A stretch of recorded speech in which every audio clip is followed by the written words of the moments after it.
Welcome to What a Time to Be Alive, the only podcast counting down everything this week that made you say, what a time to be alive. And now, Patrick Monahan, Kath Barbadoro, and Eli Uden.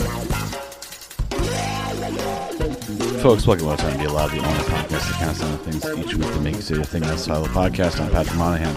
I'm Kath Barbadoro. I'm Eli Uden. Hello. Hi everybody. What's up? What up? You can now see, perhaps through clips, the games on phone Kath setup with the upside down mic going DMX style.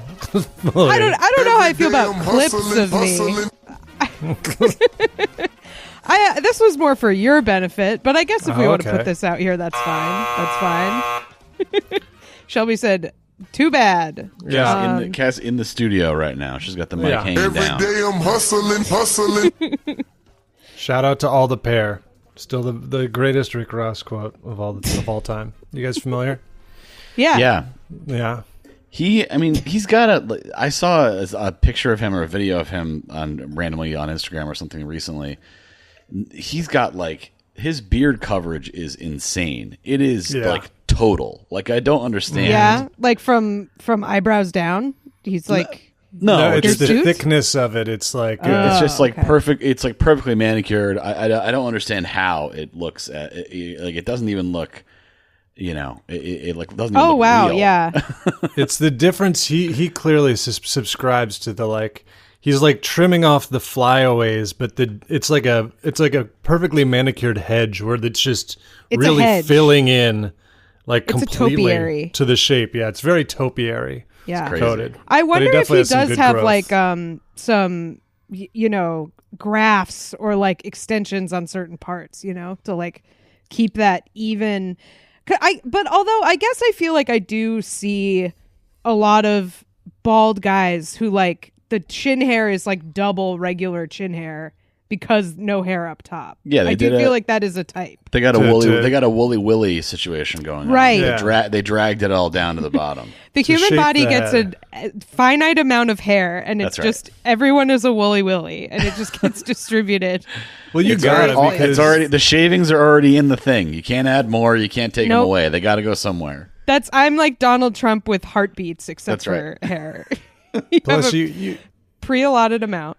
You got to go vertical with it. You say in theory you could just grow it up, but it gets prospector. It gets crazy prospector immediately. The sides really can't go that far out quickly, or else you just start looking like a Pokeball, like a hairy Pokeball. So once you go beyond a few days, you got to start considering some kind of sculpting, because if you get all the way around, it's looking you look like that guy in Pirates of the Caribbean. Yeah, all of the guys in the Pirates of the Caribbean. Really I'm thinking of the one guy with it's more mutton chops than a full beard, but it's just you create a head shape that is alarming. Oh, I thought you were referencing Davy Jones. I thought you were referencing the man with the octopus beard. That's right. Going crazy. No, I'm thinking of his number two guy, the one who's always Jack, good man, that guy. Yeah. The guy in Pirates of the Caribbean that's Jack Sparrow. I mean, there is a guy who's like this. People know what I'm talking. There is a guy. There's a guy like this. The people know. Mm-hmm. I mean, this is a huge problem for the guy with the octopus beard, because he can't trim. Yeah. He trims, that leg just grows back, first of all. Although I guess you have infinite calamari. Yeah, but I guess the question is, does it hurt him to trim that? I mean, is it part of him? It seems like it's part of him, but it also seems like he's probably in a lot of pain. It seems like it's just does he have an extra throw it on little the pile. brain? He's already in pain all the time. It's one of his many ailments. He's like JFK. He's got a lot going on for a leader of men. Yeah. Does he have a little brain in each one of his tentacles? I mean, I think do they help him? Are they his counsel? I feel like they were not very invested in any of it working well, because it's a curse, right? It's not. It's something that he doesn't want to be. It's not good. Yeah. Who's they? The people who did the curse? The gods, the sea gods, the gods of piracy. Do we know who cursed him? I don't think I ever saw that Pirates of the Caribbean. My money's on Poseidon, right? I mean, that's the guy. Is Poseidon in the Pirates of the Caribbean mythos? I don't know. I mean, I feel like Poseidon is just a classic. I feel like even after all the other, Poseidon's Greek, right? Yeah, that's he correct. lingered. I feel like, the other ones kind of fell by the wayside. And, long after people were done talking about, like, Artemis or whatever, they were still like, yeah, but Poseidon, the guy with the trident, he had staying power. He's out there, yeah. The sea stays powerful. He's down there. He's pissed off. He's like, I'm going to turn one of you into a hammerhead shark head, which he did. And oh, man, that sucks. You're like a crab guy. He he got really bored of it's like drowning every time. This is getting monotonous. I need to up the ante a little bit. I'm going to start giving people hammerhead shark heads. Can you imagine the sort of nausea you would have if you weren't a hammerhead shark that had grown, accustomed to the way that those eyes were set up, and then all of a sudden you just were seeing like that? You're bumping into shit for years. You're just puking all the time because your shit's so fucked up. All of their shit is so fucked up. Also, when you look in the rare instance when you look in the mirror, obviously mirrors very expensive back then, not as frequent as now, but challenging. Yeah.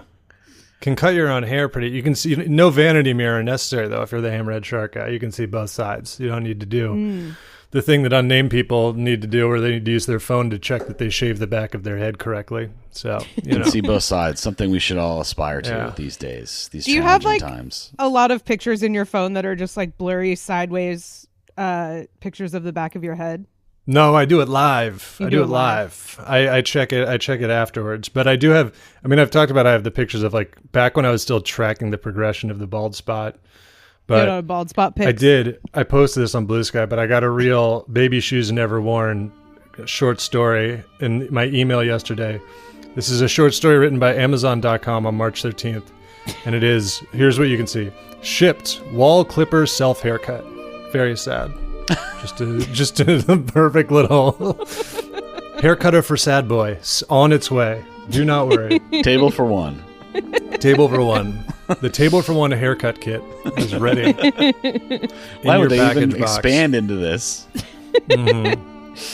These are not related products. Come on. Yeah. And then you get it. And then you got to throw away all the guards that are above like a 1, and it's just you're like, no need for these. And who's like giving themselves like a Grover cut, I'm gonna do like a 5 all around my head. It's like on my own, yeah. Let me get the touching the plasma ball at the Exploratorium cut. What is that? Let me get the power socket poker. It's good enough. Look, touching the plasma ball at the. You just like unlocked something. Forgot all about touching that plasma ball. Yeah. I want to feel like I'm in the pamphlet. We got at this point we got to go to an Exploratorium bonus live from the Exploratorium. Got to get in Boston there. Museum of Science. Let's go. Let's go to Build-A-Bear. Will they let us in there? They'll let us in. You can build all kind of stuff that isn't bears now. At Build-A-Bear? Yeah. Do they let you? You can build a real doll there. I thought you meant like you build a car. You can build a motor in there. Well, maybe there's like a Lightning McQueen that you can do or something. Build a man, homunculus in the Build-A-Bear. Yes, I'm building in my alchemy pieces. I'm building a minion, not that kind of minion. Bring in a Klein flask of horse manure to the Build-A-Bear so that I can make him alive, as per the writings, the scriptures. Eli, do you have the beard bib as well for when you trim your beard, or do you just get hair everywhere? That's too. I don't get hair everywhere, but that's too. It's too embarrassing. How do you has suction cups to the trimming your beard by yourself? How do you not get hair everywhere? Oh, it's Kath. Do you know what we're talking about? It's a bib you wear. It's a bib. It has two suction cups. Yeah, that does it sticks have a to the lobster mirror. on it? It does not have No, a it doesn't. That'll maybe make it less embarrassing. That would be funny. If it was just a bib, they have those new bibs for babies now where they have like the curl bibs at the front. They've got like the bowl. Yeah, maybe it's like a feed bag for a horse. Yeah. No, I take and here's a tip. And I said this. I came up in like real life and I said it, and I can't remember who it was, but someone's girlfriend like smacked them and pointed and was like, "Do that, please." So here's for everybody. What? About doing this to not get beard hair on the sink. Oh, your technique? Yeah. I just take a trash bag and I rip it in half and then I like put it over the sink and pop the faucet through the whatever. So I just cover it, but it's not there's no suction cups that I'm sticking to the mirror. Cheers, that's really the wasting low a point. trash bag every time you trim your beard. Yeah, I don't see that as more or less embarrassing, but you do you. Sounds like it works. All right, pop some suction cups onto a mirror. I think the there's the that's best, really the best part of them low. is that they're all branded things like Epic, Boss or what, you know what I mean? Because it's all like beard culture stuff, which is really awesome. Right. It's advertised as like you need this so your evil girlfriend doesn't steal your hair and do a spell on you. Yeah, to make her pregnant. It's she wants just, to like I don't need you. like a logo that looks like a Spartan or something. You know what I mean? Like I'm just trying to not get. I don't want to have Spartans to. were not using these. I don't want to have to like wet a paper towel and like drag it all over every like surface in the bathroom to pick up the hair. And that doesn't even work. It doesn't. The little ones, the little ones stick around forever. They're integrated. By the end, it looks like your sink. If you shave your beard over your sink long enough, it just eventually looks like it's like terrazzo. It's just seems like it's patterned marble, and you're like, no, that's just hairs that have Tiny migrated beneath the surface of the ceramic. Right. So you pop a trash bag out there. Look, it's like when you get a haircut outside. You ever get and then you put the trash bag over you? You guys ever do that? Just like in the summer. I don't think I've ever gotten an outside haircut, but it does seem nice. And a little al fresco trim. Mm-hmm. Just make your bathroom look like you're about to kill and butcher someone in it before you start Dexter getting to work. And then you're good. Yeah. Throw on Huey Lewis in the news, get to work. Chop that beard up. When I was in Cambodia, I did see a guy getting his haircut in the full-on middle of the street. And I was like, that's cool. That sounds really fun. I want to do that. Quick lineup. Get the, get a quick undercut there. It is to get the hair outside because the hair really does. Anywhere inside, it just becomes part of the atmosphere. You're telling me my vacuum regularly breaks because my long hairs get spun up in the little roller, and then I have to like pull out a wig from my vacuum to get it to work again. Combination vacuum wig construction machine. You got to get. That's like I finally pulled the trigger. I mean, not to give them more glow, but I finally pulled the trigger on a Dyson, and I hate that it was worth it. I hate the vacuum that's expensive. Damn, you got some crazy hair then. You need to send that to the lab. I know. The Dyson is fucking awesome, though. It's really good. Yeah. Huge fan. Yeah. Sponsor us, Dyson. Yeah, send us if more you got Dyson an animal, stuff. If you got a pet, I feel like you gotta get like the really solid quality vacuum. Yeah. I feel like every hair in the apartment is like the worm from like the strain or something where it's like just finds a surface and like it's in there and it's just there forever. It's in there. So yeah. Suck them up. So Patty, have you been do you have the beard bib? I do. I got it. Is there a Spartan on it? I think I got it like during COVID or something. I forget what it was like. I had never thought about it before. But yeah, no, it's that makes sense because that's when you moved in with Whitney. Yeah. You're like, I need to do something about this. I had never really thought about it. I just kind of like dealt with it prior to that, I guess. Yeah, with the paper towels. And we had like a scalloped sink too. Like it was like a weird kind of old, like it was like so they were like, it wasn't just like a quick like brush off the hair. It was like it had to go over like a little lip and it was just like stuff would get stuck everywhere. So it was very yeah. So, but yeah, like no, a big it's seashell. not. Makes me feel silly when I use it for sure, but I'm not sure what a better solution is if there is one. So trash bag, baby, give it a try. It is crazy how like gross a sink gets, given that it is a place where you clean stuff.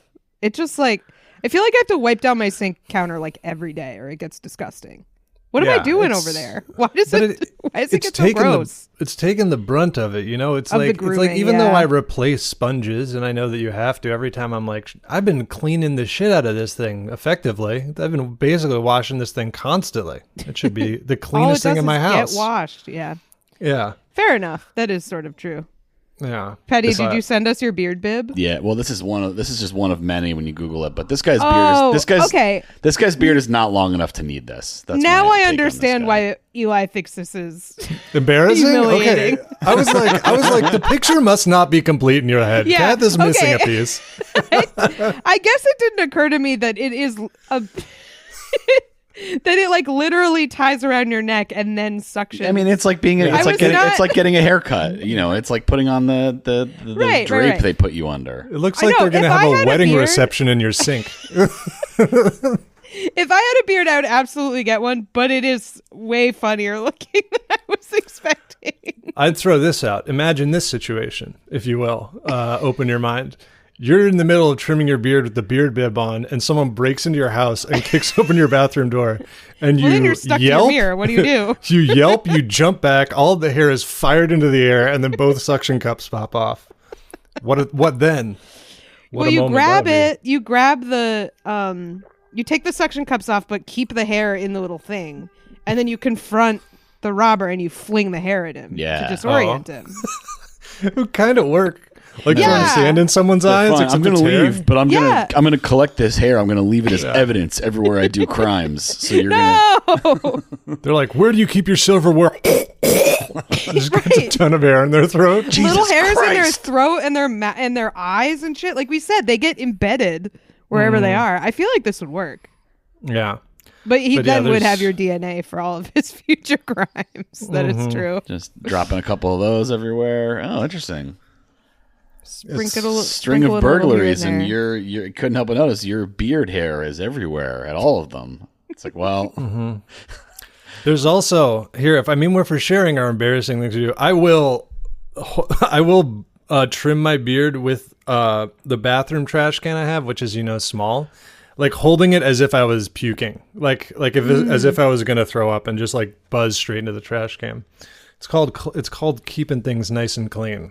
I trim my bangs over my sink sometimes, and for that I just try to hold the part that's getting trimmed off and just like put that right in the trash. But it's not. I think I need this bib.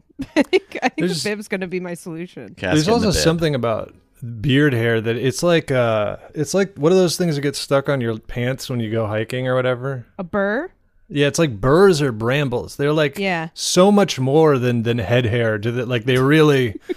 if you don't have a beard, it's basically...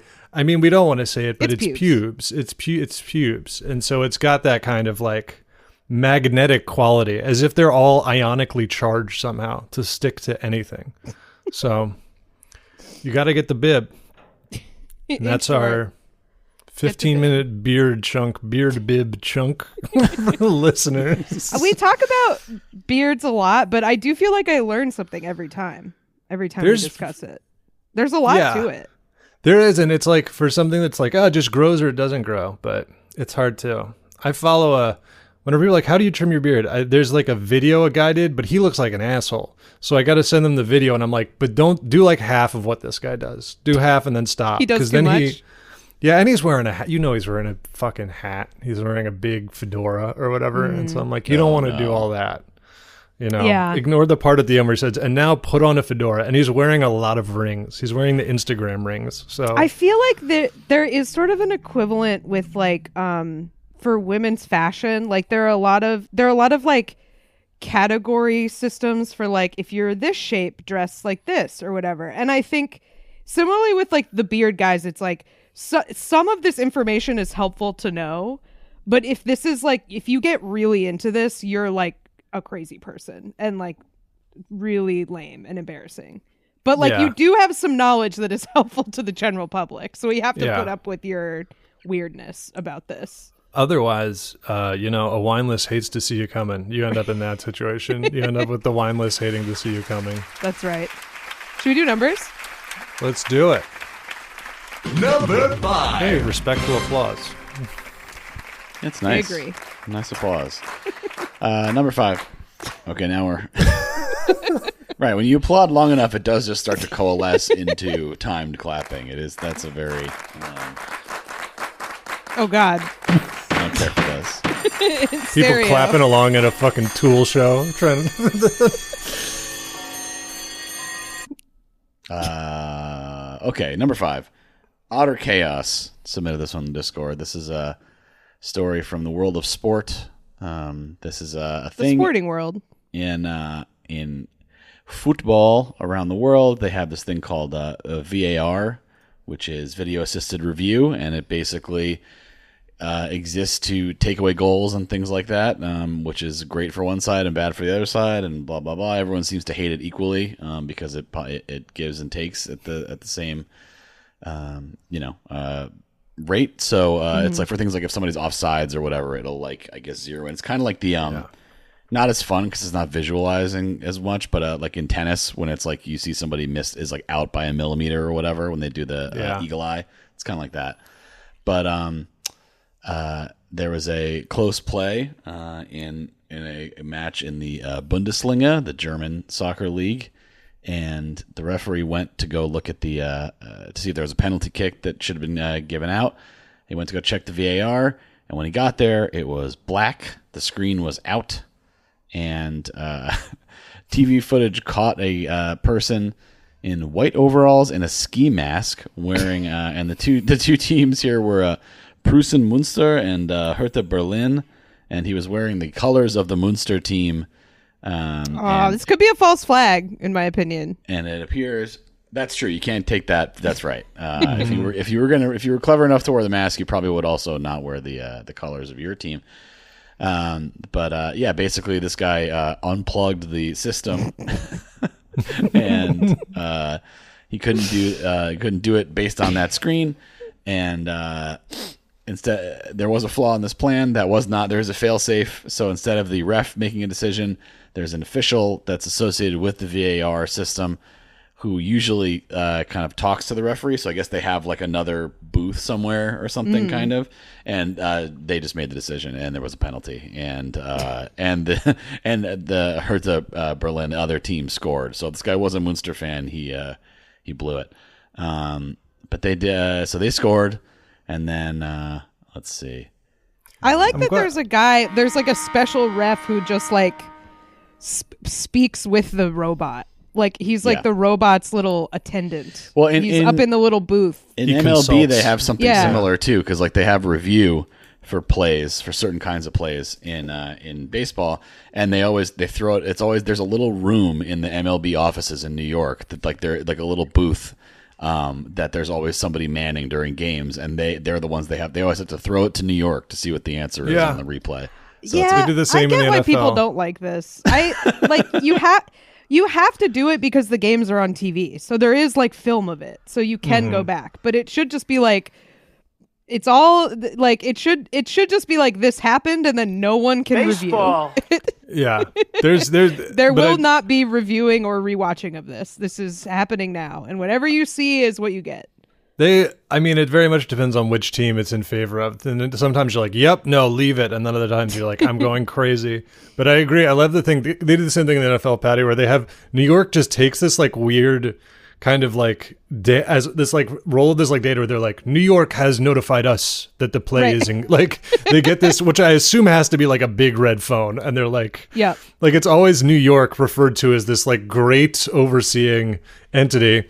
I also imagine that it's like a 70s computer for some reason. Like it's a guy putting like punch cards in it to determine.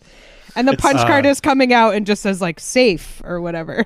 Yeah, there's also, I'm glad they got this system in place for soccer, because if there was one thing, it was simply too many goals being scored is what everyone's complaint is. That's right. Let's get some of these off the board. The play is a little too loose and unpredictable, and they need to make sure that things are, yes, exactly. Yeah. I just feel like a sport is more fun if there's like a little bit of an incentive of like, if you can get away with it, you can do a penalty. Yeah. Like, I think that's like fun. I don't know.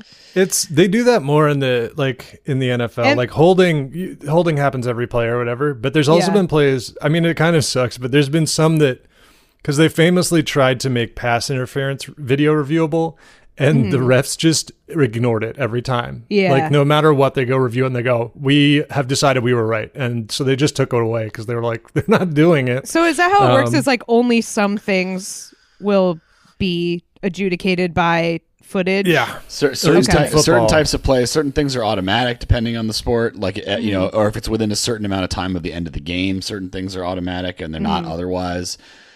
Teams usually get a number of challenges and stuff. Yeah, so there's all different, you know, but it's sort of the general idea is that yes, they're not like checking everything, right? But yeah, it seems to always, at least in my experience, it's I applaud this anti-tech activist football fan. Yeah. Like, they also I know how to fix this. His team did Cutting still the wires. lose, despite his efforts. They scored the one goal that he was trying to avoid the penalty kick on. They scored the one goal that happened in the whole game. No, it was a 2-1 game. Please. Okay, all right. Please, 3 goals. Oh. How many do you need? Well, what I find amazing in soccer and in the NFL as well is that the sort of like what things need to be precise and what things don't. So like offsides, they have like a molecular, telescope, like seeing if the guy, if one hair on the guy was ahead of somebody when it shouldn't have been. And then when they throw in, it's like, yeah, whatever. Or like the ball goes a little out of the, it's like, yeah, it's fine. Or like in the NFL when it's like, we have to measure to the inch, but the spotting is just what the ref sees. It's like, okay, so what does it matter at that point then? We shouldn't be measuring. Ultimate form of pageantry is the first down measurement in football, where they bring out literal chains and they're like, they tighten the chains. They bring them taut to measure if the ball went far enough. And I'm like, you just put the ball there. You just put it where you think it's supposed to go. What are you measuring against? It's nonsense. And then if it's really close, anyway, it's they 1 take millimeter a note short. card. If it's really close, they take a note card and slide it to see if it hits the ball. And it's like, all right, what are we fucking doing here? That's that's a ritual. That's a football enacting spell that they're doing. Mm-hmm. That's right. Yeah. But they're like, and then they tried to change it. And to Kath's point, everyone, I think, was like, because obviously you can just do it electronically now. And I think everyone was like, when they saw it, they were like, no, do the chains. The chains were that's true. A little better. It's adds some character, some spice, some fun. Not to go too deep here, I also always love the forward progress rule of like when there's like a running back. And so the refs have to just like, basically look at him and be like, is he's still churning. Okay, he's done, blow the whistle. So it's just like when they think he's done moving forward or whatever.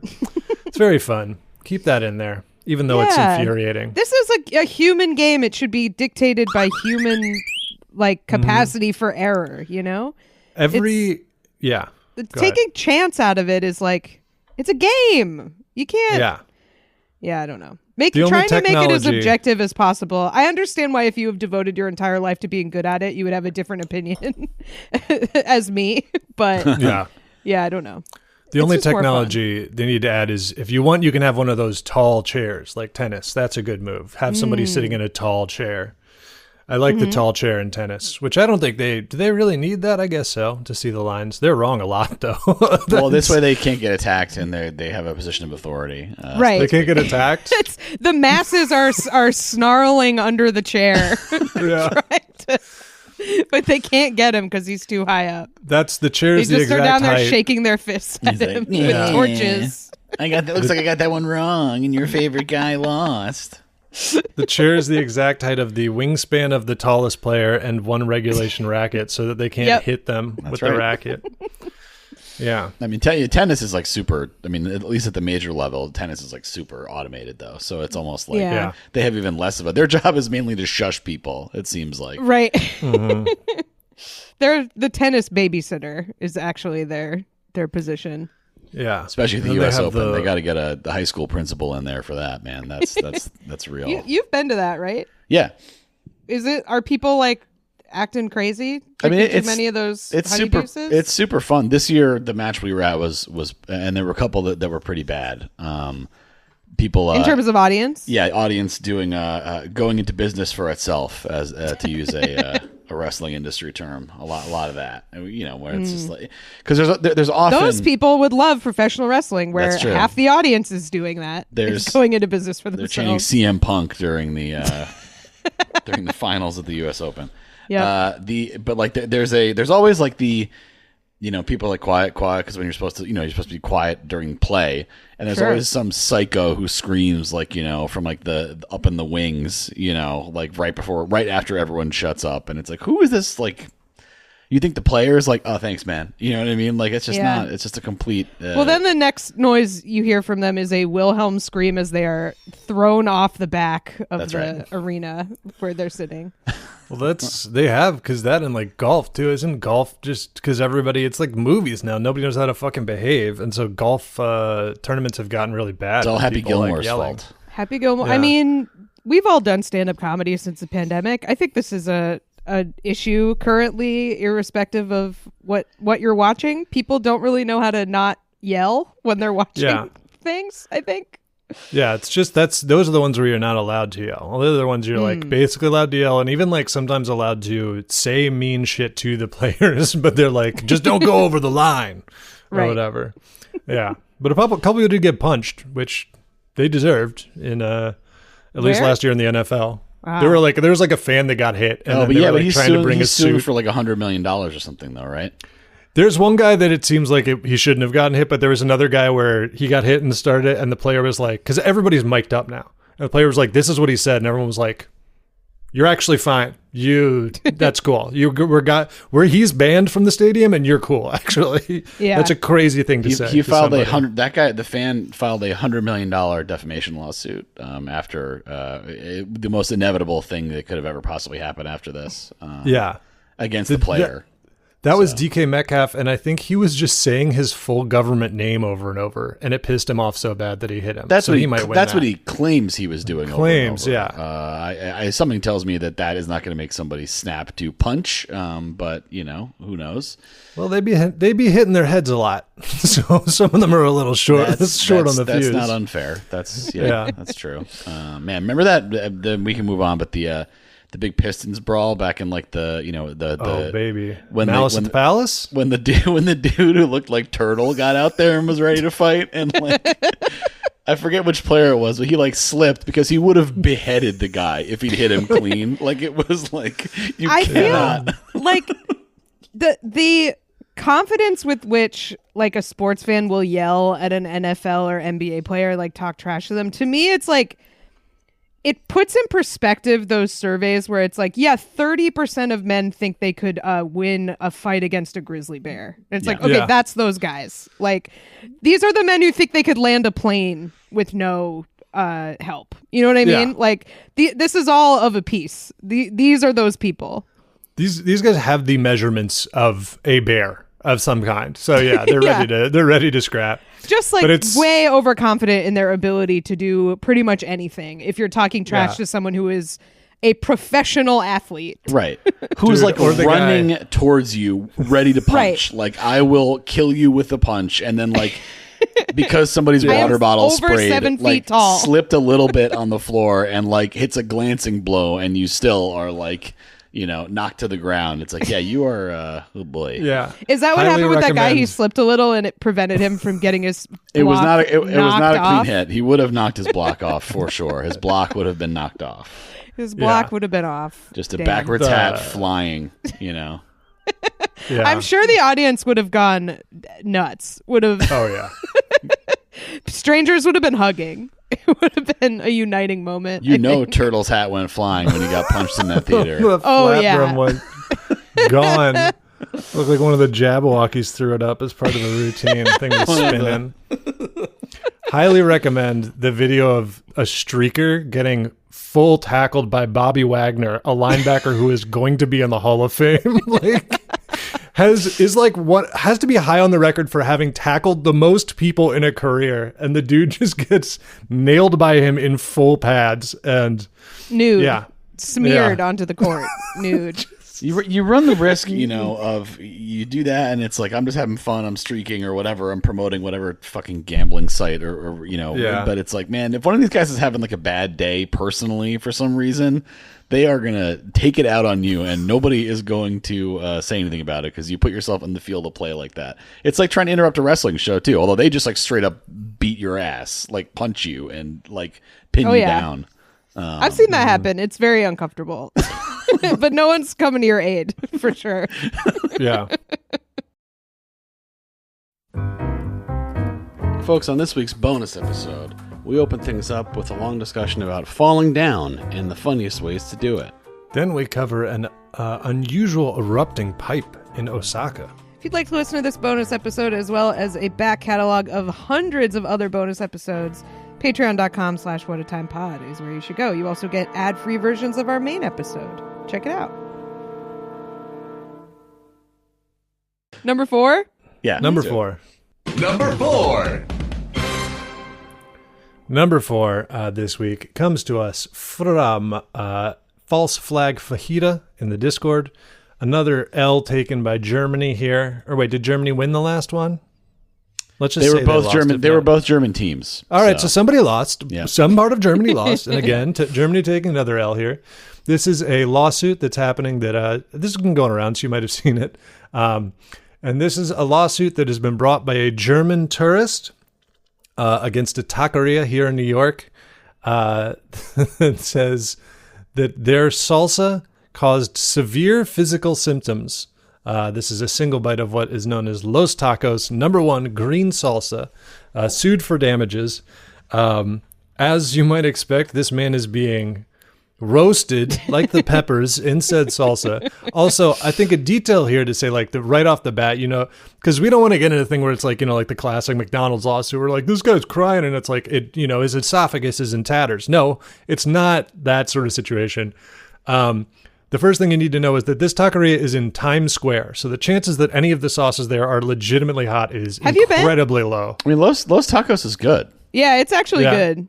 I'm just saying, there's a bunch of them. One of them is in Times Square, but you are correct in that the green is not their hot salsa. I will say that it's not the hottest one, and it's not crazy hot. Although I do feel like perhaps the fact that it is in Times Square led this German tourist to anticipate something a little different. Maybe. Yeah. I mean, maybe he got like a weird batch where it wasn't mixed and the seeds were all in one. I mean, I'm just trying to think of what could possibly have done this, because there's no way to prove that, obviously, so It doesn't matter. But yeah, 10 million in damages. Come on, brother. He said this is his recalling of it. This is a 2024 trip.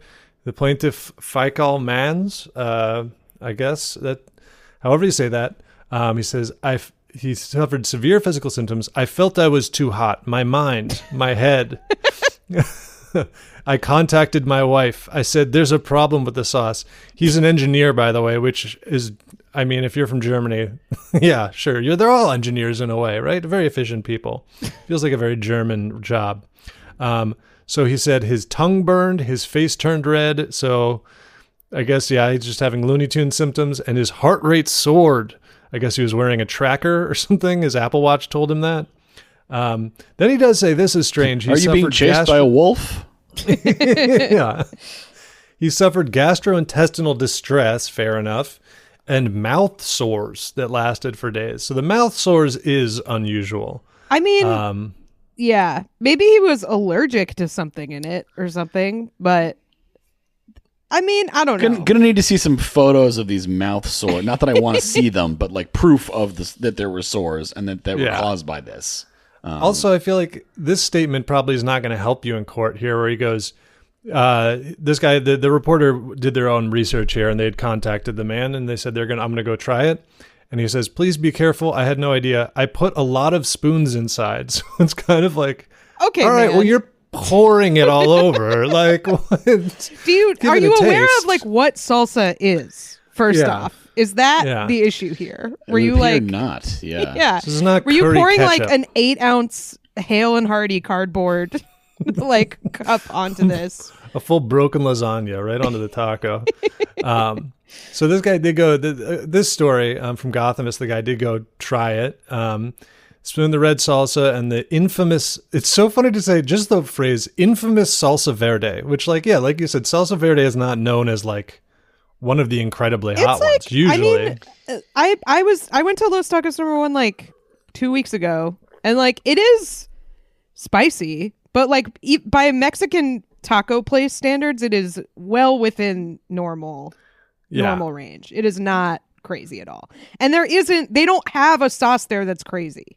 From my recollection, like there is no like, XXXX skull and crossbones, pant shitter, Carolina Reaper, etc. It's just salsa. I do want to just correct myself here. I scrolled down the article before and I saw 10 million.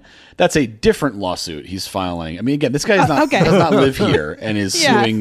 Has 3 lawsuits against. He found out about our great litigious culture. So starting to get a little bit of a picture about who we're dealing with here. So what else is he suing for?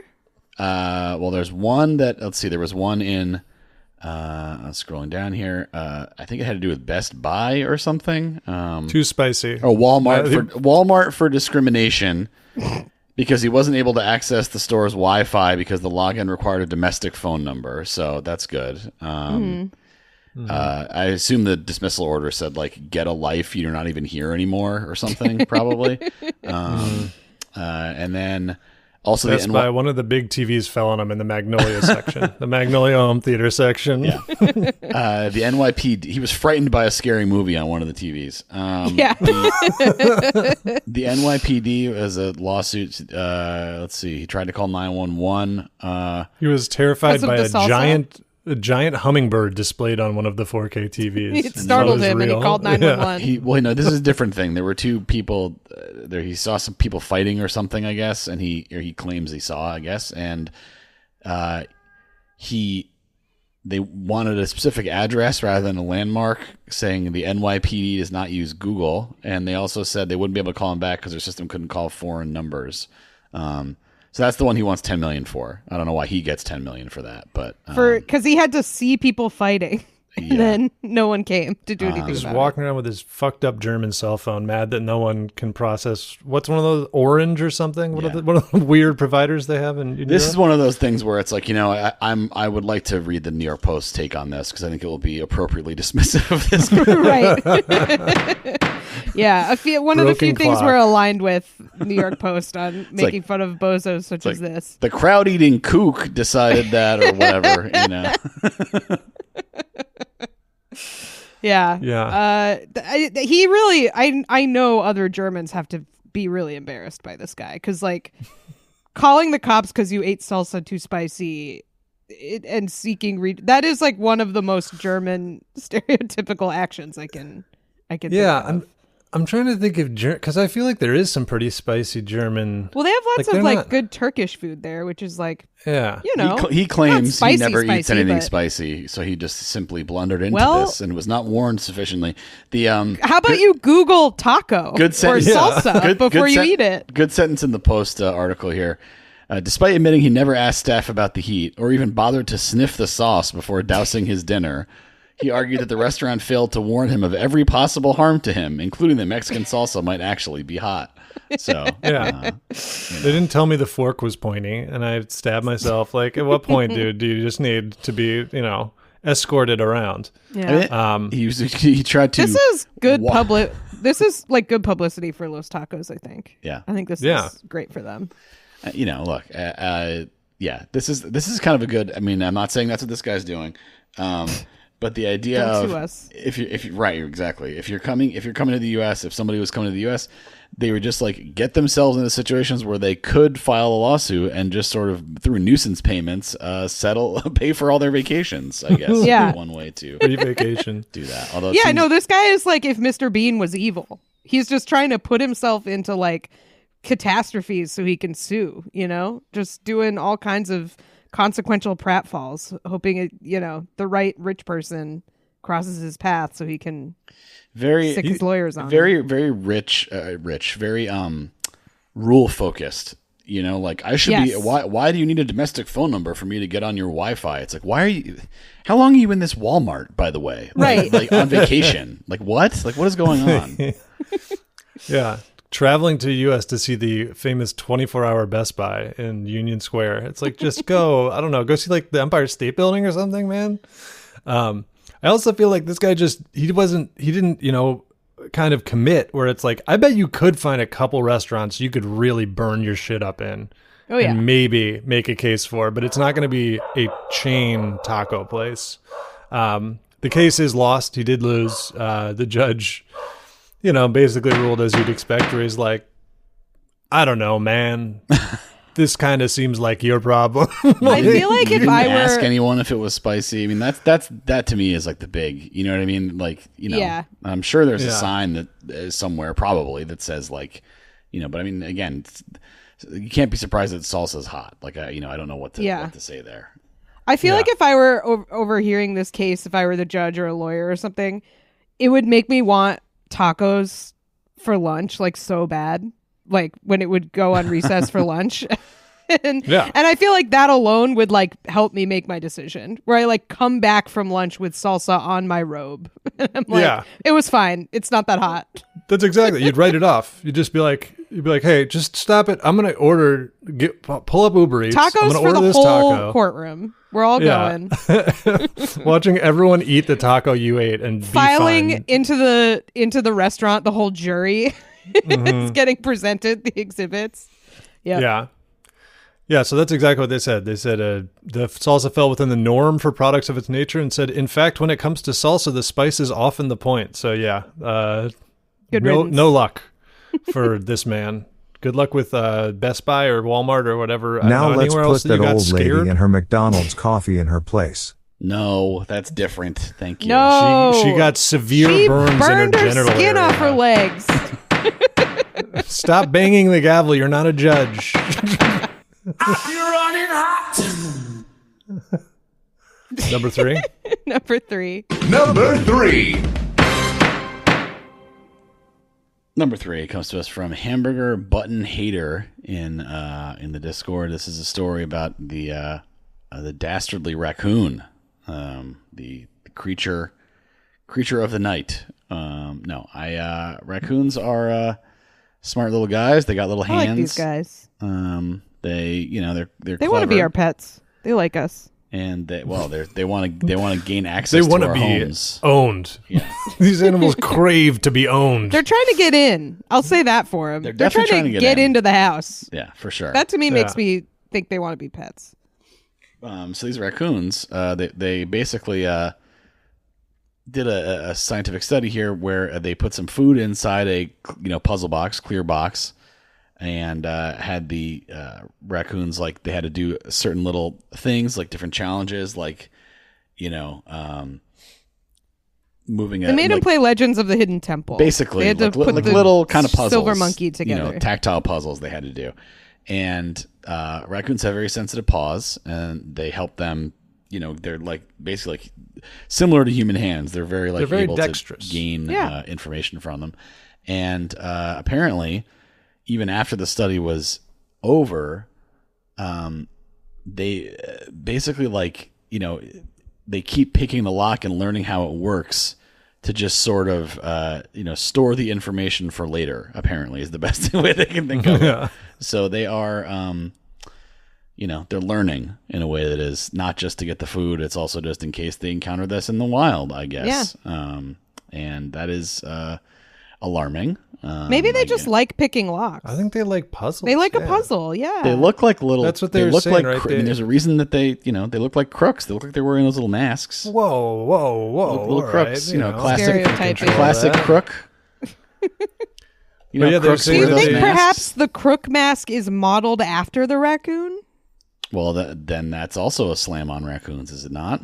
I guess that's true. Got to come from somewhere. They didn't do anything about it. They're stealing stuff we don't want, mostly. Trash. Yeah, they can have my that. Trash. They don't even need to be so sneaky about it, as long as they don't spill it. That's the problem. You can do any crime you want as long as you're wearing one of those little crook masks, so people can't see the area around your eyes. Mm-hmm. So I could not possibly know who this is.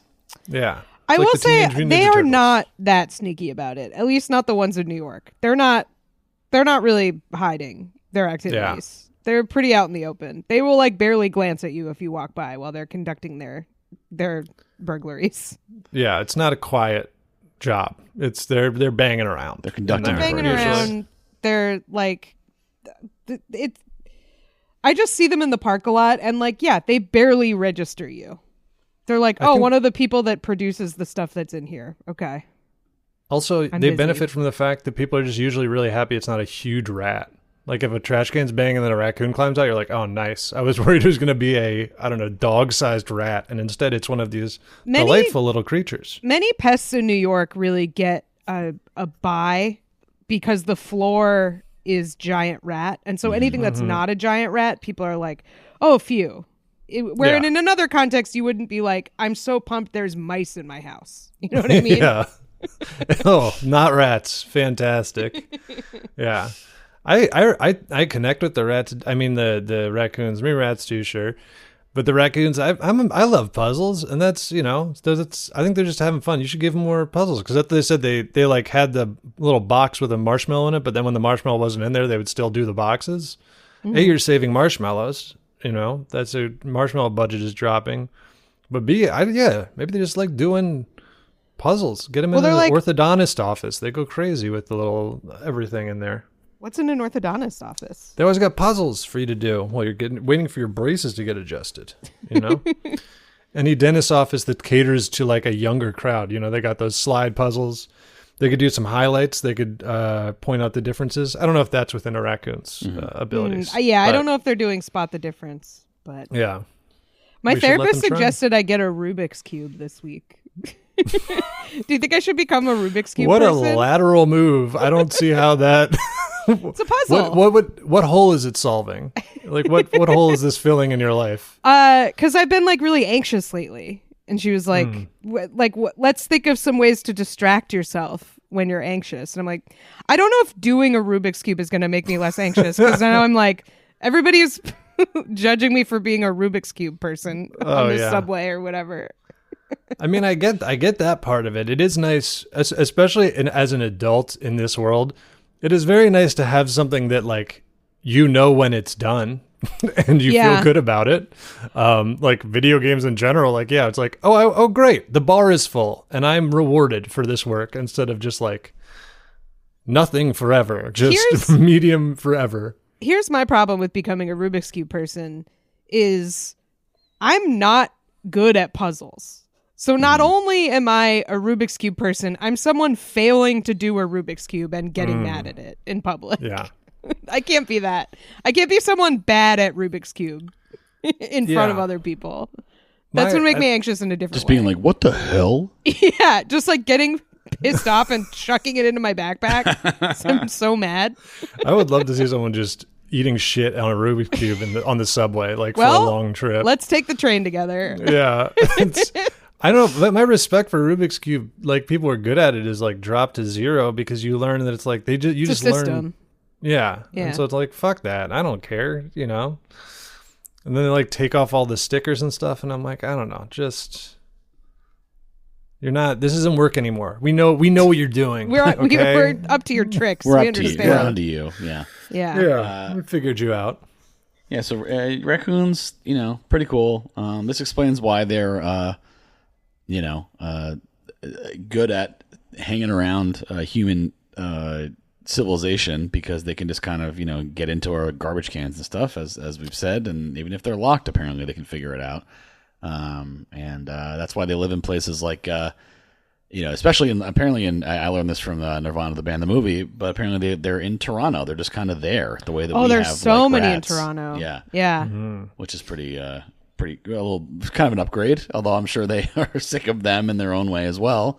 Yeah, they're an upgrade in the fact that they're cute, but they are kind of a downgrade, and I think they do a lot more damage, in terms of the destruction in their wake. Yeah. But yeah, I don't know. I feel like if sometimes there's a marshmallow in there and sometimes there isn't, it's good to learn how to pick the lock for a future situation where there might be a marshmallow for you. You know? Yeah. Also, I'm imagining what they gave them is like, did you ever I would get them for Christmas sometimes from like my uncles and grandparents. The thing where it's like, there's like a 20 and it's encased in plastic and it has like, you have to like put a ball through a maze in order to unlock. Oh, sure. Yeah. I'm imagining that's what they're puzzle using. Box. Yeah. There's like if I just was, that would be my big disposable income if I was like, you know, stupid rich with nothing to do, is like, there are those kind of puzzle boxes that are like insanely expensive. There's like this whole world of like artisan puzzle boxes. Yeah, like the really cool handmade ones. Just Resident Evil. Get those raccoons in Raccoon City. That's why it's called Raccoon City. That's all full of puzzles for the raccoons to do. There you go. Put slot rubies into statues. They love that stuff. Put them in an escape room. At it. Put a bunch of raccoons in an escape room and film it. That's a great idea. I'd like to see it. I would too. I bet they get out. Somebody get on that. They would break up. The two of the raccoons that were dating would break up. Number two.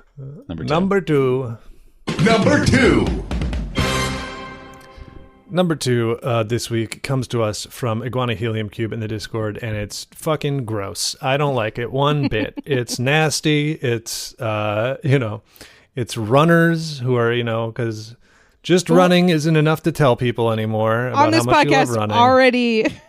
Runners, we do not tend to speak of them highly. So already a problem that this is about runners. Yeah, it gets even worse. You better be going somewhere. There better be a bus in front of you if I see you running. All right. If you listen to us on your jog, I'm sorry. Keep going. Just don't tell us about it. Yeah, make that the point of it or whatever. Don't post your Strava thing. Don't post some weird loop on Instagram. Keep that on your freak runner social media for all the other Strava psychos. Don't be posting that other places. Mm-hmm. Oh man, you went 2.73 miles and fucking I don't know what any of that means. I don't care at all. That's the fine. Craziest thing about that to me is it's like, oh, okay, running. So that start and end point, that's your home, right? That's where you live. Cool. Thanks for posting this on the open internet. Yeah. What a waste of... Oh, that part of it. I thought you just meant, why did you leave? I agree with both points. No, people just dox themselves to be like, I ran 15 miles. It's like, I don't need to know your route. Like, great. Now I know where you run and I can accost you. I don't know. Yeah. Strava, the fucking serial killer help hotline. Just here's where to wait. Find a bush. Great job, ladies, doing the work for me. For you, Shelby. Lore unlocked. Lock it back up. So yeah, this is some, this is a whole story about some runners doing something they don't need to do and telling everybody about it. This is a TikTok. This is an Oregon-based outdoor and running content creator. Ooh, baby. Unsubscribe ahead of time. Remove. Do not like this post. Her and her boyfriend, they're both avid runners, and what they've decided to do, what they say they've figured out, is that they can churn butter while they run. And as you can imagine, this isn't classic Amish style. Yep, just filling my shoes with milk before I go out on my run. Amish style. You're closer than you think, Kath, unfortunately. Here's what they do. This is what they do, and this is a hack, I guess, is they pour heavy cream and salt into double-bag Ziplocs and secure the bags inside their running vests before setting off on a trail run. And then at the end of the run, they take out their body butter and spread it on bread and eat it. Like, fuck off. This is so gross. Can't you, I would feel more okay with this if they just, you could just put it in a bag and, put it in your backpack or something and just, tape it so that it the stuff inside it shakes. There are easier ways than keeping it on your sweaty chest while you run. Yeah, the body heat makes it way worse. Yeah, there's also just as an experiment, this would be cool. As something that you do, don't do this regularly. Don't make it part of your routine. Isn't it hard to churn butter when aren't you supposed to keep the cream cold too? I don't know. I don't know. Ice cream, yeah, I know that's got to be cold. Does that help? Do you ever have that stupid thing where you do it in the Ziplocs with the ice and the salt? Or those little balls, and they'd get it and be like, if you kick this ball around for a fucking hour, it makes ice cream, and then you get one scoop of dog shit ice cream, and it was I didn't know this one. I don't think. Oh, it's like a little. It's their balls that you kick around, and it was supposed to be a fun activity to do as a kid or something. Finding out I had a lot of activities as a child. Finding out I had a lot of activities as a child. I was swimming in activities. Did you do this? The ice cream ball? Or somebody had one. My friend had one at least, and it makes ice cream, but it takes forever. Yeah, and it's not very good. Is the surprise at the end of this? I feel like this is very a cliche for someone who grew up in New Hampshire, but my neighbor had an old barn. They lived in the house, but then they had this big old barn, and there was a butter churn in the barn, and we would churn butter sometimes. And it's a perfect activity if you have kids with too much energy and you just want them to leave you alone. Go do this because it takes fucking forever and it makes you so tired. Yeah. So we definitely made some butter, but only you gotta get in because we were pissing off the adults. You got to get in on that window, like when kids don't know that mowing the lawn is like a chore yet. Yeah, so yeah, you're like, yeah, you can push the lawnmower around, and they're like, oh my god, really? And you're like, yeah, crazy, right? So yeah, they're running with this, making this. I hate this. Like imagining is just so, and it's fucked up because that butter's great, and now I'm thinking like I feel like the next time I have butter, I'm gonna be thinking about their hot little bodies. It's gonna be awful. Their hot little bodies. They're hot, sexy little runners' bodies. Well, they're runners. They probably are got abs or whatever. Running hot. And yeah, so they had the idea, and this is the thing. She had the idea. She got like some local milk, and then noticed how easily it foamed up when it was shaken, and wondered, oh, if I wonder if we took this on a run, whether it would turn into butter. I think that's cool, and a natural intellectual curiosity, and you could go do that once. And then when you find out it's butter, that's something that you can be like, oh, cool. Interesting. Yeah. You don't start strapping it to you like a butter mule and then eating it. The video thumbnail of this video about this that she made is really disgusting as well. Mm-hmm. I'm trying to see if I can. Here's a picture of the send butter. a pic.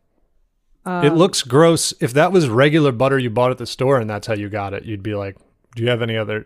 Is this all you have? I think it looks fine, but what I don't think looks fine is that the thumbnail is a picture of it with a picture of her with butter all over her hands.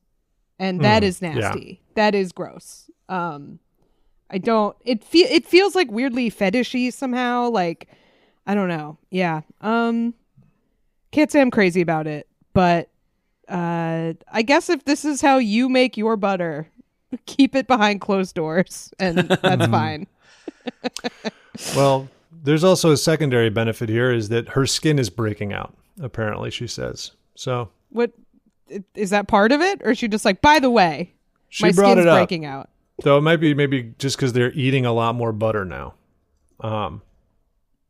I don't know. Also, given the amount of calories you actually burn. All right. Sorry. Just, you're like, yeah, well, she's breaking out. It is in the context of the article. She says they're eating more dairy.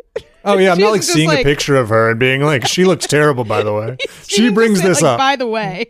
Yeah. So. Cool. Well, good for them. Please. No. I hope this doesn't become a trend. But bad for them. No, whatever. Bad for them. Let them do it. I don't know why they needed us involved to know about it, but I guess it's because they're runners, and that's what runners do. Tell us all about their freak ways. Number one. Yeah. And this week's number one reason to say what a time to be alive. Running! Number one this week comes to us from me. I don't think anyone put this in our Discord, which is sort of surprising to me because I feel like it is exactly the kind of thing that we would cover. So thank you. Yes. So this is actually sort of an ongoing story, and it's a bit of a mystery. I don't think we know yet exactly what was happening. But the story comes to us from Philadelphia, where the pattern is that they are all small, fast casual restaurants, have been getting some interesting deliveries lately. The first person this happened to was Marty Lieberman, who runs a food stand called Mac Mart Mac and Cheesery. She makes, surprise, surprise, mac and cheese. And she got this like weird email from, it says an email from overseas. I don't know what that means. It's an email. It's not like coming, it's not like a message in a bottle. Like, yeah. What does that mean? I don't know if there's like a .eu or what, but she got an email from overseas, from a land far away, offering to send her 50 to 100 cases of French onion dip. And she was like, I mean, why? And like they went back and forth a little bit. And then she eventually blocked the person because she was just like, this seems like a weird scam and I just don't know what this is. And so goodbye. However, 2 weeks later, a guy shows up with 50 cases of hell of a good French onion dip, which is I feel like I've seen this brand before.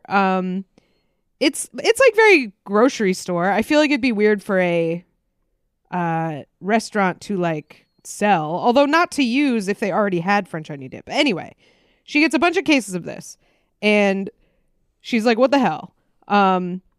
She posts about it on Instagram and at first is like, hey, buy literally anything from me and you can have a thing of French onion dip because I don't know what to do with this. She literally says like, come buy a Diet Coke and I will give you one of these.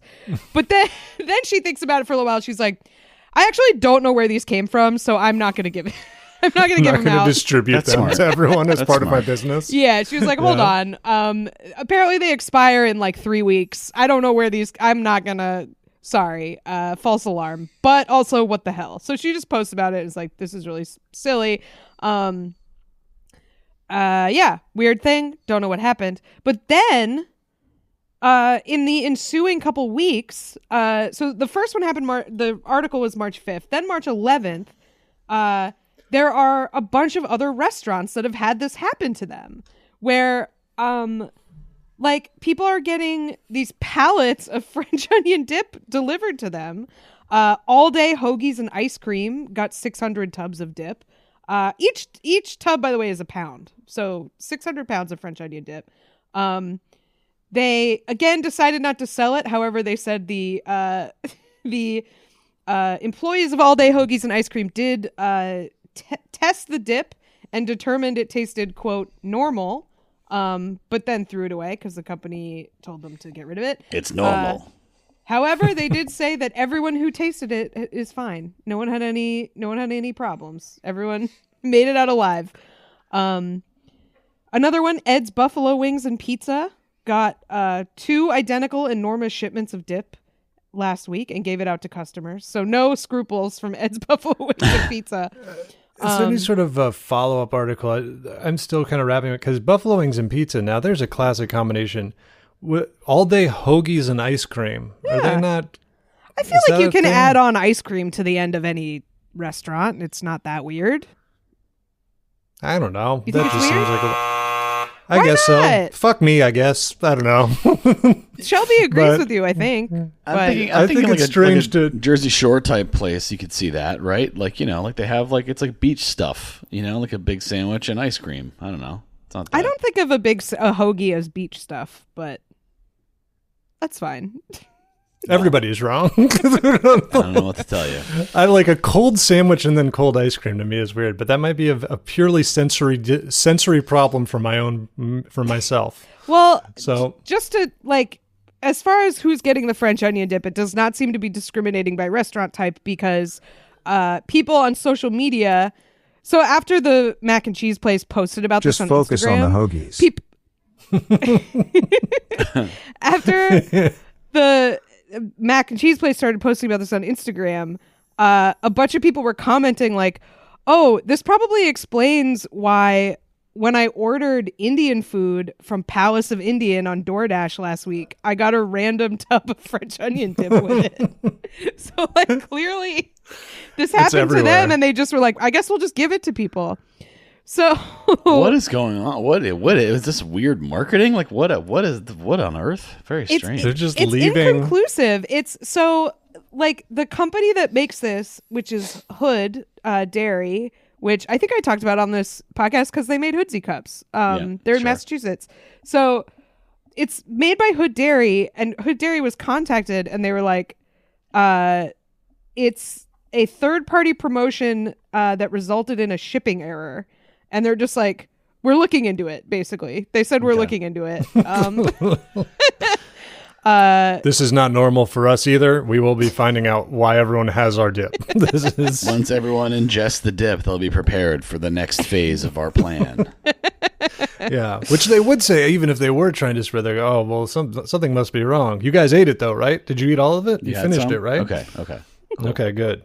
In that case, we're no longer concerned. Yeah, so it's just all these restaurants trying to offload this dip that they have received. I guess it's a boon if you love French onion dip, which I do, but I don't know if I'm trying rogue anonymously mailed French onion dip.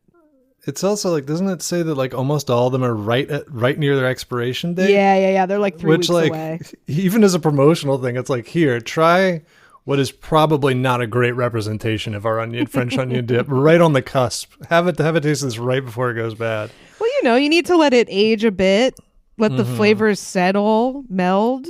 There's cheese in there. It can be aged. That's part of it. Aged cream cheese, delicious, a delicious treat. Dry aged, shave it off. Nice crusty, yeah. Look at that's what you get on like an old wrapper from a bagel. Oh, some nicely aged. Some of those crumblies, those hard crumblies of cream cheese. Yeah, a delicacy in some cultures. Yeah, this is always. I'm already not a cream cheese fan, so this is really sending me for a loop. Imagining aged, crumbly cream cheese, which seems like something that would just end up in a breakfast burrito I ordered without me asking. Yeah. Just one of those deli guy wild card moments where you're like, "Whoa, okay, man, this is something you like, I guess, and that's why that's in here."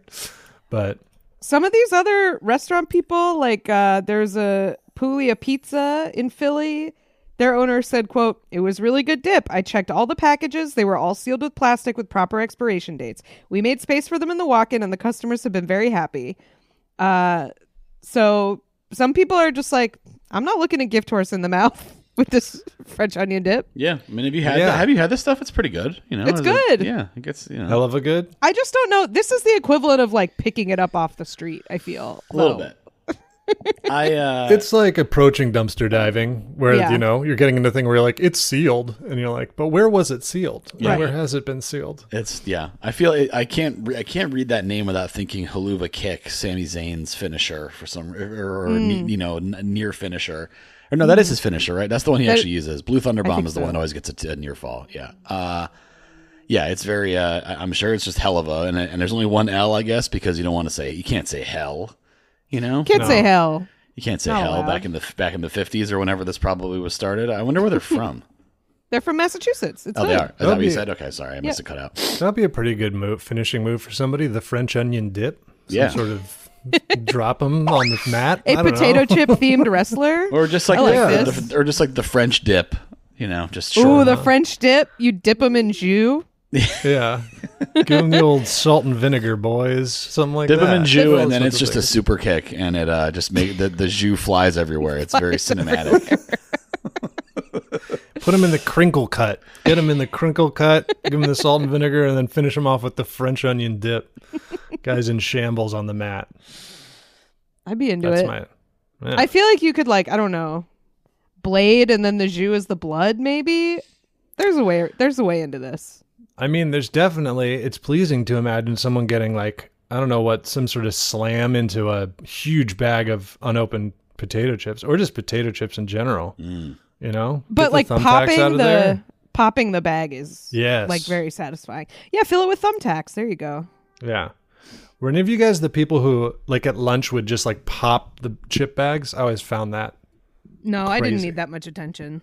Yeah, that's how I felt about it. I was like, they open. Okay, it's not that big of a deal. Don't need to be blowing up the Doritos. No, now you can't do that because a cop will tackle you instantly. If you do that in a school, make that kind of noise in a school. Can't be doing that these days. Yeah. No way. Oh, great. Yeah. Yeah, we were always doing that. All that noise for your 4 Wise potato chips in the world's smallest bag. Worth it. Worth the price of admission. That's for right. Sure. Yeah. Well, yeah. So I guess if I got this with my Indian takeout, I wouldn't throw it away. Probably. If I owned the restaurant, I think I would. But if I got it in my takeout, I'd probably eat it. Yeah. Then I'd be like the German guy and sue if I got sick. I'd get confused and be like, did someone else? Is this something they offer? And did my order get mixed up with someone who ordered the same thing except also a thing of French onion dip for later? That classic chicken tikka masala accompaniment, French onion dip. Yeah. I actually do think that would go kind of good together. It would certainly go fine, I think. Yeah, it's kind of a piece. It could be like those, if you ever use any of those delivery things, and they always have some like a promotion with the grossest thing you've ever heard of, and then they won't stop giving you bags of, Skittles overestimated the hot Skittle market, and now I get a bag of hot Skittles with like every like startup thing I get. They're like, also the Fuego Skittles are included, and I'm like, don't send those to me. What are you getting Fuego Skittles with? Yeah. With what? There's like a delivery thing I use sometimes because they have like my branded dog food I use and stuff, and they give me Fuego Skittles. I don't want to give them free advertising, but I have a bag of Fuego Skittles that I don't know. Dog I'm not going to food? throw it away. Wow. Fuego Skittles. Yeah. Are these like an exclusive, a dog food company exclusive? No, it's like imagine like halfway between Instacart and DoorDash sort of situation. Okay. Household needs quickly. Sure. And I just am not ever getting like free items. I gotta find some more bargains. I'm not getting free stuff with any of my orders. I got one of the worst protein bars I ever got in my life. I got some Fuego Skittles. It's just clearly products that aren't working, and I'm getting them in spades. Do you hear the David controversy? I finally had one of those. They're fucking gross as shit. It's really crazy gross. too, because they don't even have what they say they have in them, and they're still gross. Like they were lying about the caloric content. It's like you could have made these taste a lot better if they're going to be 400 calories. And like you're gonna lie, yeah, right. Also, there's apparently just sell bad. Snickers. They're doing this to bars. demoralize you. Yeah, I always found them weird because remember what they took from you. Yeah, well, there's like randomly just because they have my dad's name. I'm like, I don't want to buy a bar that just has my dad's name on it, and that's it. But they also apparently are shitty because they I'm not allegedly or whatever, but like stole the patent or like tried to patent something that a lot of protein bar companies were using as an additive, and they like somehow got control of it, even though they shouldn't really have had it. And yeah, I assumed they were good enough to get away with that. And then I had one of those salted peanut David bars that tasted straight up like puke. That was crazy bad. I don't know how they're everywhere, but nobody's beaten Bear Bell as far as I'm concerned. I'm glad my my instincts on that one were to stay away were good. The use of that font is suspicious to me. That it looks like sunscreen from the 90s. I don't want that. Well, it's also just like that's like the new like startup font. Like yes. like it's like going back to like the Apple 80s font, but I don't know what the font's called, but Bear Bells, don't betray me, I swear to God. Bear Bells are the fucking good. Best. They're the best ones. Anabar, but those are harder to find. Those are good. Is that like they have Anavar in them? They have what? They have Anavar in them? They're steroids? It's a bad name. It's because it either goes anabolic or you think anal. And when you get up, it's like I anal also think bar. Anorexia because people it's call A-N-A, it Anna. Yeah. B-A-R. But they do be good. They got Reese's Pieces on them. Some they of do them. be good. They had a bright idea where they crush up candy real small and then they dust it, so it's like you get candy, but it's not that bad. I approve of that. That's always nice. That's sometimes, barring any discoveries, I recommend them. Sometimes around Christmas, I get the rice cakes with crushed up candy cane on them. Same principle. They have like a little bit of white chocolate and crushed up candy cane on them. Big fan. Oh man. That seems like something I would get given during Hanukkah for a weird religious reason. It's like the matzah version of like, it's got like matzah pizza vibes. Or whatever. It is like a sad food. It's because you're like trying not to eat something that tastes better. That's why you eat it. Yeah, I got these styrofoam peanuts, and pretty much. Yeah. It squeaks when I bite into it. Oh no, Voodoo Ranger is fucking up my macros. The classic Voodoo Ranger. It's tough to have a Voodoo Ranger if you're worried about your macros. Man. It's like a whole meal. It's like a loaf of bread. Oh, you're in trouble. I remembered the terrible. I don't want to shit on them because I feel bad. But the terrible protein bar I got for free.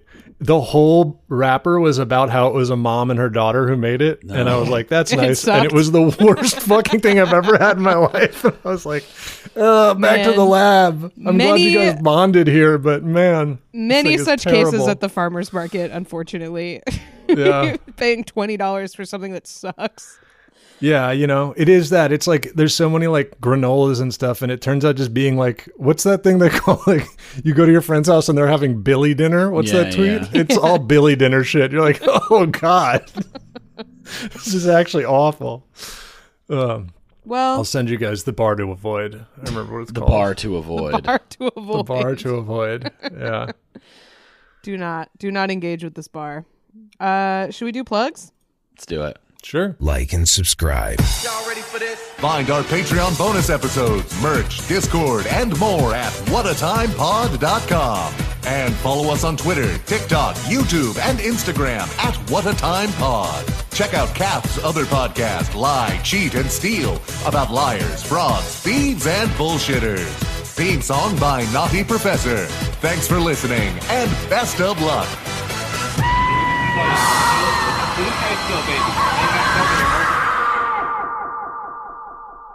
No plugs for me.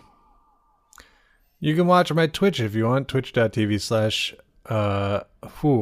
my brain is leaving me. Pig_dog. Pig_dog. Check it out. I'm streaming the new Resident Evil. It's very cool and scary. Got a lot of zombies and stuff. And that's Mondays, Tuesdays, and Thursdays at 3 p.m. Eastern is my regular schedule. I got nothing. Thanks for listening, everybody. Oh, I won't be here next week, but I'm sure someone awesome will be. And then I'll be back. Bye. Bye-bye. We're hiring Wally Pip to take over Kath's spot. It's over for Kath. Actually, no, Lou Gehrig is the one who took over for Wally Pip, so never mind. The analogy makes no sense. Goodbye. Leave this all in. I'm no longer holding my hand.